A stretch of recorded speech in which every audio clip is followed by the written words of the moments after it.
Pino ay tanyag na tanyag sa buong mundo para sa ating Filipino hospitality. Umahataw ang ating turismo hindi lang dahil sa ganda ng ating bansa, kundi rin dahil sa napakainit na pagtanggap sa ating mga bisita. Pinaparangalan natin ang mga katangi-tangiang talent na lalo pang nagpapaganda ng ating bansa sa pamamagitan ng mga makabagong pamamaraan. Ang Filipino hospitality na ito ay likas sa bawat isa sa ating dahil sa tahanan nagmumula ang pagmaalaga ng mga Pilipino.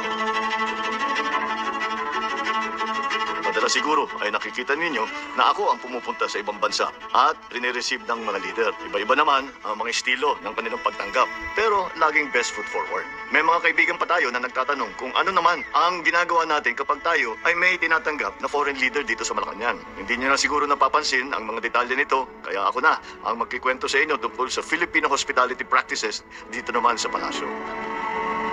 Ilang araw pa lang bago ang pagdating ng ating bisita, mapapansin na natin na sa mga kalye na dinadaanan nila ay meron na ring bandila ng kanilang bansa. Ganyan din naman, kadalasan ang protocol practice sa ibang bansa. Siyempre, pag nakita mo naman ang inyong sariling flag sa ibang bansa ay na nagwawagayway, ay very welcome ang inyong mararamdaman. Kasama na yon kalinisan, salansangan at ang mga touch-up ng pintura sa physical preparation. Pero bukod dito ay pinapersonalize natin ang pagtanggap natin dahil naman espesyal ang bawat isang bisita. Mula sa musika na maririnig nila, personalized. Kung papasok ng palasyo ay may bandang kawayan na bumubungad sa kanila. Siyempre, interesado sila sa music instrument na yon. Pero ang nakakatuwa ay tinutugtog ng ating mga musiko yung kanilang mga folk song ng ating mga bisita.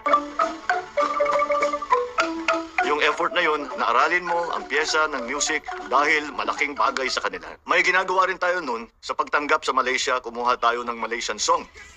Translate natin sa Tagalog at English at yun ang ginawa nating fireworks music. Bilib na bilib sila dahil effort nating gawin yun. Ang entertainment naman sa ating mga gala dinner ay pagkakataon nating ipakita at ipagmalaki ang ating napakayaman na kultura.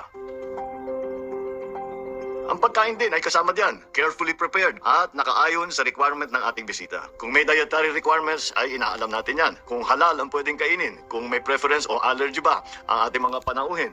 Lahat yan ay kailangan malaman natin. May mga binibigay din tayo ng mga regalo sa ating mga bisita. Ito ay mga local crafts natin na mula sa iba't ibang bahagi ng bansa. Dahil napakaganda naman yung gawang Pilipino. Ito ay hinahanap talaga ng ating team. At hindi lang ito yung basta-bastang mabibili sa mga mall. Love local talaga. At importanteng mabida natin ang gawa ng mga MSMEs.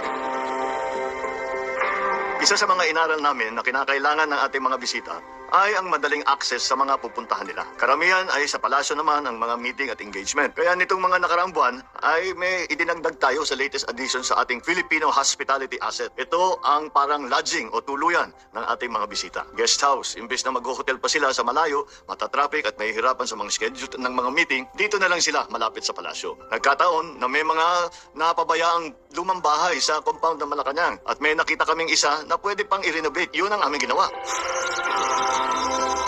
Siyempre, ang lahat ng yan ay pinagtutulungan ng ating team sa Office of the President, ang Social Secretary, at of course, ang ating may bahay na si Lisa.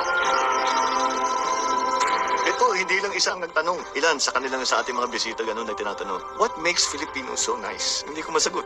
Sabi ko, hindi namin alam na we're being nice. Basta galaw namin yung aming natutunan, yung aming dating gawin. So why are you so nice? Why are Filipinos so nice? Nakakataba ng puso pag narinig mo yun.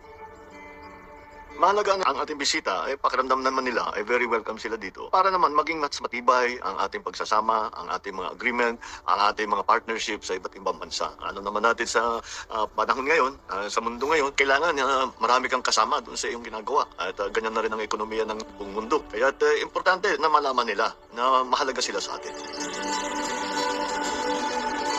Ang Filipino hospitality ay katangian na noon pa man ng bawat Pilipino. Isabuhay pa natin ito at lalo pang paghusayan. Ito ang mahalagang sangkap sa ating biyahe tungo sa bagong Pilipinas.